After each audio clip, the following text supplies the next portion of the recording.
कभी ऐसा हुआ है कि बड़े बड़े नंबर सामने आए और दिमाग घूम जाए? आज एक ऐसा ज़बरदस्त तरीका सीखते हैं कि कैलकुलेटर की छुट्टी हो जाएगी। तो चैलेंज ये है 232 को 28 से ज़र्ब करना है। पहली नज़र में तो ये काफ़ी मुश्किल लगता है ना, लेकिन यकीन करें इसका हल बहुत दिलचस्प है। अच्छा, इस सवाल को थोड़ा दिलचस्प बनाते हैं।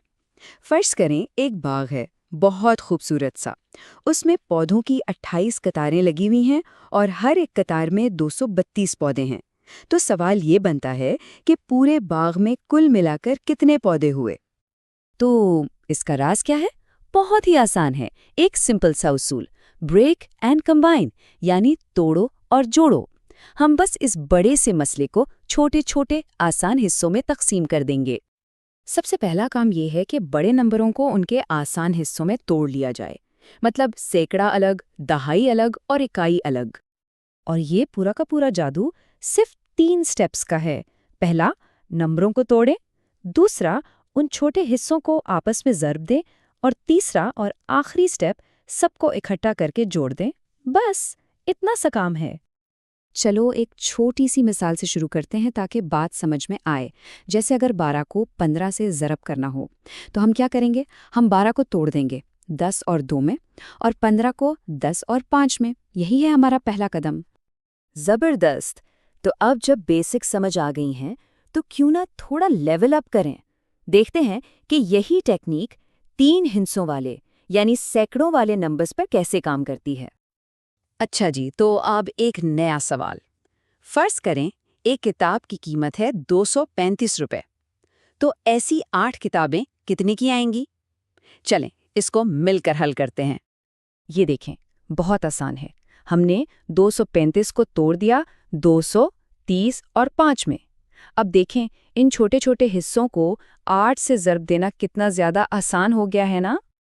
लेकिन सवाल ये है कि जब दोनों ही नंबर बड़े हों, जैसे हमारे बाग वाले सवाल में था, तब क्या करेंगे?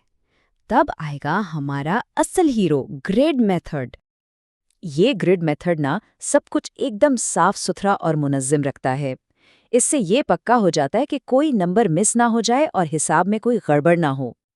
अच्छा, तो वापस आते हैं अपने बाग वाले सवाल पर। याद है ना, हमने 232 को तोड़ा था 230 और 2 में, और 28 को तोड़ा था 20 और 8 में। अब बस ये ग्रिड भरना है। सबसे पहले 200 को 20 से ज़रब देंगे, जवाब आया 4000। फिर 200 को 8 से, ये हुआ 1600। बिल्कुल इसी तरह हम एक एक करके बाकी सारे खाने भी भर लेंगे। तो अब हमारे पास इस पजल के सारे टुकड़े आ गए हैं।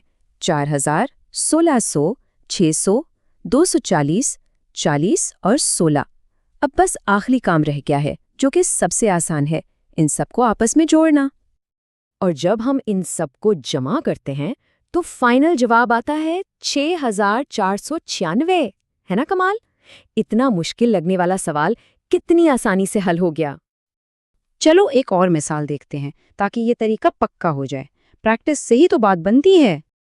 एक और सवाल है, अगर कोई तालिब इल्म हर महीने 300 रुपए की बचत करता है तो पूरे एक साल यानी 12 महीनों में उसके पास कितने पैसे जमा हो जाएंगे? इसके लिए भी वही ग्रिड वाला तरीका इस्तेमाल करते हैं। 300 को जब 10 से ज़रब देंगे तो आएगा 3000, और फिर 300 को 2 से ज़रब देंगे तो बनेगा 600। ले जी, ग्रिड तो तकरीबन तैयार है। तो अब फाइनल जवाब के लिए हमें क्या करना होगा? आखिरी स्टेप क्या है? जरा सोचें। बिल्कुल सही, बस 3000 और 600 को जमा कर देना है और जवाब आ गया 3600 रुपए। देखा, ये तरीका कितना आसान और काबिले भरोसा है। तो जल्दी से अहम बातें दोहरा लेते हैं। पहले बड़े नंबरों को तोड़ो, फिर छोटे हिस्सों को ज़रब दो, ग्रिड का इस्तेमाल करो ताकि कोई गड़बड़ ना हो, और आखिर में सबको जोड़ दो। सिंपल। और जाते जाते एक ख्याल छोड़े जाता हूँ। ये जो तरीका है ना, किसी भी बड़े मसले को छोटे हिस्सों में तोड़ने का, ये सिर्फ हिसाब किताब में ही काम नहीं आता। जरा सोचिएगा, जिंदगी की और कौन कौन सी बड़ी मुश्किलों को हम इस तरीके से आसान बना सकते हैं।